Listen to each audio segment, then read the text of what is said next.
Hi, I'm Carrie Durard, Executive Director of Jonathan's Path.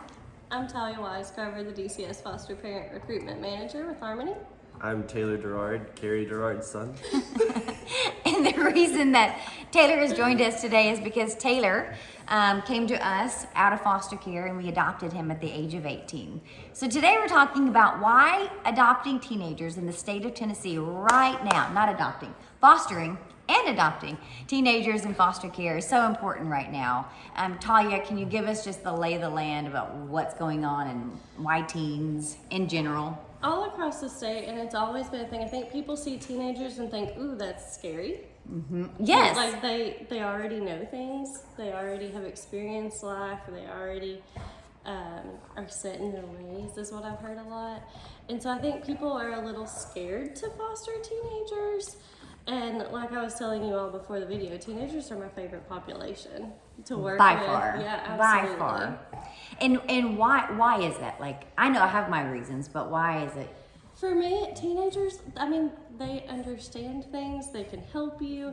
I got introduced to so much music when I worked with foster teens. Like, I would let them have my phone when we were riding to court or riding to visits or anything like that. And they'd be playing songs. I'm like, wait, add that to my playlist. That was a good one. And they sleep through the night. They do? My nephew does not sleep until morning most of the time, but, you know, he likes to stay up all night.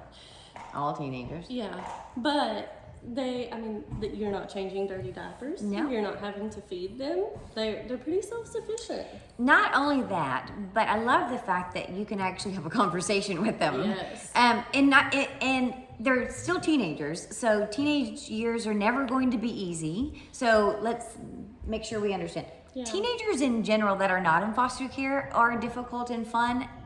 Same thing for the kids in foster care. They're difficult and fun. It's the same. It may be the trauma triggers are a little bit different, but truly, from a parent's perspective, it's not dramatically harder in any other way that you would treat your own child. Taylor. Hi. Teen in foster care. So a teen in foster care, what was it like for you? What kind of emotions did you have, like when you found out you were going to be taken into custody? At first, when I was told about foster care, when I was first told about foster care, it was always this evil organization that would split me and my siblings up, and that the family I would go to would be just in it for the money. That is false. I learned later that is very false. There's not a really big payoff for foster kids. But anyways, so I was scared I was gonna be split up from my sister, so I tried to get my DCS worker to really put us together and keep us together. But I was also kind of excited because it was a new thing. I was finally getting away from an abusive home. Yeah. So when Taylor joined our family, I think you were our second teen that we had. We still actually had the first one that kind of boomeranged back at the same time. That was not planned. And so we had multiple teens in the house, which also wasn't planned. And in foster care, you'll hear that a lot. I wasn't planning to have more than two kids at the same time, but it happens. So when you came into our home, we focus on teens, you know this. Yes. Why do you think teenagers need to have more foster parents? And people that maybe are listening right now saying, I don't know, teenagers, ooh. So when it comes to teenagers, the reason why teenagers need a family or they need a home is because in order to grow mentally, they need something stable rather than just going to, I don't like to speak on group homes or facilities. I would rather speak on quality homes and foster families because kids don't need a staff, they need a family, they don't need a hotel, they need a home. That's my point of view. That's how you put it, mic drop, and it's true. Yeah, I've never been in a facility, but I've talked to a lot of foster teens that were in facilities, and they say they would have rather had a family, even if just someone to care about them. I think the difference is when you're raised in a facility or a large group home, you're raised by a staff, and it's really hard to know your kids. But as parents, we know our kids. Like when he walks down the steps, if this smiling face isn't smiling, I'm like, something's up. Yeah. How do I ask those questions? You know, do I ask them before he's had coffee? I have a teenage, well, she's not a teenager anymore, but a daughter.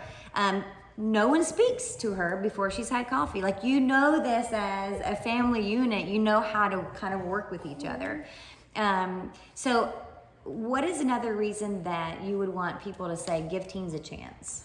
Well, teens, like you said earlier, teens in foster care are like teens in homes. The only thing that makes us different is the fact that we have gone through a little bit different things in life. So all we are is just scared. And if you just love us and care about us, then, you know, it helps to bring those walls of fear down, and you'll have I would say, a regular teen. It's just like having your own. It's like having your own son or your own daughter. It's not very different. His goal is to make me cry today. I'm telling you, this is the truth. Yeah. The kids that we've had in our home, and we've had, I would say over. Let me look at my husband. He's not over there. We've had almost 20, I think, in our home through over the years, and every kid is scared. 100%. No matter what For the age. first few days, Yes. always terrified. No matter what age. We always call it also the honeymoon stage because everyone is very on the ball. Yes. Walking the line. I mean, they feel like they have to walk the line, or they're going to be moved into a different home or a facility. And no kid wants to bounce homes. I was lucky enough to only go to 3, but transitioning from home to home is got to be one of the scariest things. And Taylor, to your point, going to only 3 is a low number for teens, actually. Sometimes. So the whole need for people like you that want to be foster parents is so that teenagers only go to 1 or only go to 2 homes, and they're not bouncing. Every time they bounce, it's a restart. Sometimes it's not in the same county that they're from, which means a new school, a new set of friends. It's a whole new reset every single time. And so we really need some more families that are willing to say, yeah, kids like Taylor, call him T. Kids like T, I could totally do that because you can. Now, when T first came into our home, scared. Oh, yeah.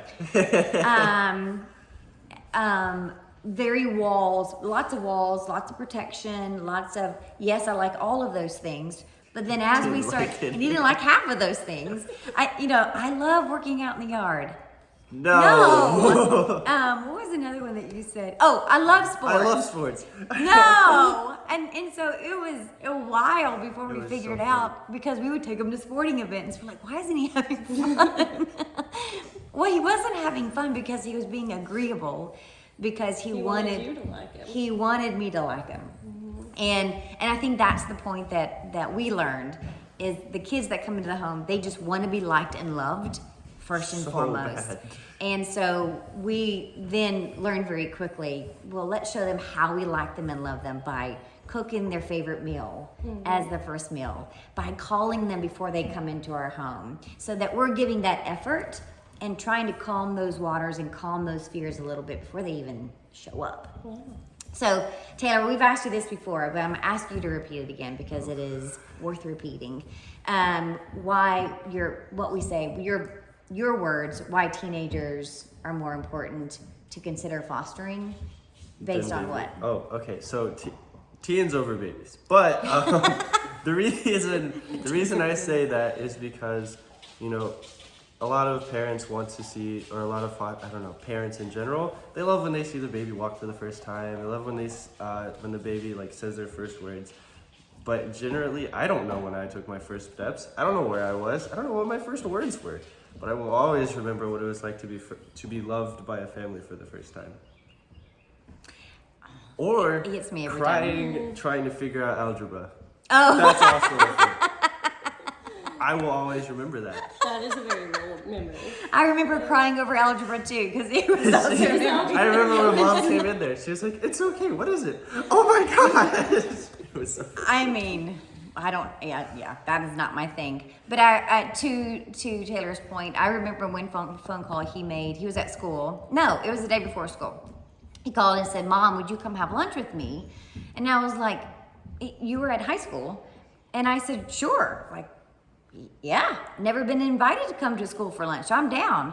So I showed up. We had a great lunch. Did we go off? We went off campus, and we came back. And later that day, he said, "That was the coolest moment I've ever had because no one has ever come to school and had lunch with me before." Do you remember that?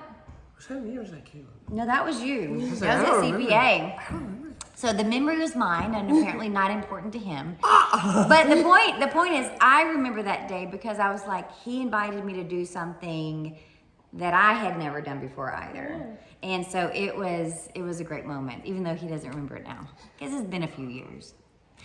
So if you want to be a foster parent, consider teenagers. This guy is a prime example of what can happen in your family, something unexpected and wonderful. Go to our website. There is a button where you can click on learning more about fostering. It will have you fill out a form. Miss Talia and her team will give you a call, and then you can start the process there.